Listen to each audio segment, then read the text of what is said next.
We are back with Ross Benjamin today to take a look at some more totals for you guys at home. Now let's start off in Chicago, Ross, with the Rangers and White Sox.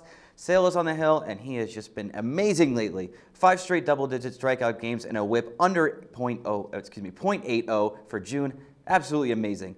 Colby Lewis also playing very well lately. This has me siding with the under tonight, which is at 7. Yeah, I can't disagree in any way, shape, or form. Colby Lewis, good form over his last 3 starts with a .095 whip, better than 7-1 strikeout to walk ratio, 3-0 versus the White Sox since the beginning of the 2014 season with a 1.27 ERA. The Rangers 11-3 under the total in their last 14. You touched upon Chris Sale, just unbelievable in his last 4 as well. 0.92 ERA, 0.72 whip, better than 8-1 strikeout to walk ratio. Chicago White Sox, how about 5 runs total over their last 5 games? 21-8-1 under the total at home this season. I'm going to agree with Matt. Rangers, White Sox, under 7.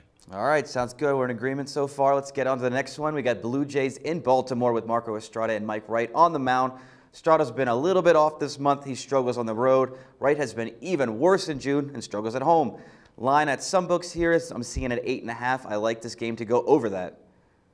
And once again, I concur. Mike Wright, 8.36 ERA and 171 whip, allowing 4 home runs and only 14 innings pitched in his last 3 outings. This is a Baltimore club really finding their offensive flow right now. 7.6 runs per game and hitting a robust .294 over their last 7. Marco Estrada, 3-0 over the total in his last 3 with a lofty 5.00 ERA.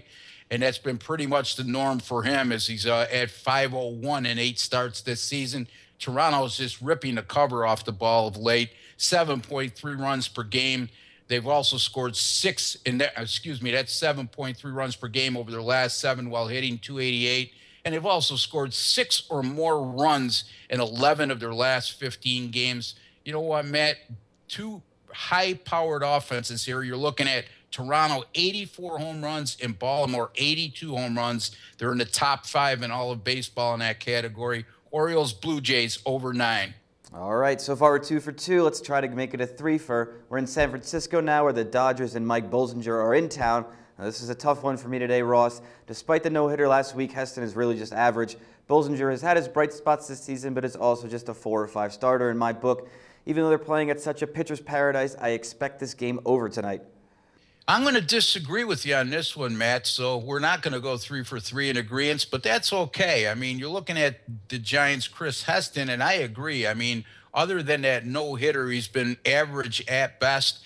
And the Giants, though, this is a team that's gone 6-1 under the total in their previous 7 games, and they've averaged just 2.3 runs per contest and hit a dismal 199 as a team during that time. The Dodgers' Bolsinger, although his overall figures aren't impressive to say the least, he is 4-0 in his team starts at home, and he's posted a excellent 1.01 ERA, 0.68 whip, and a better than 4-1 strikeout to walk ratio in those 4 outings at Dodger Stadium.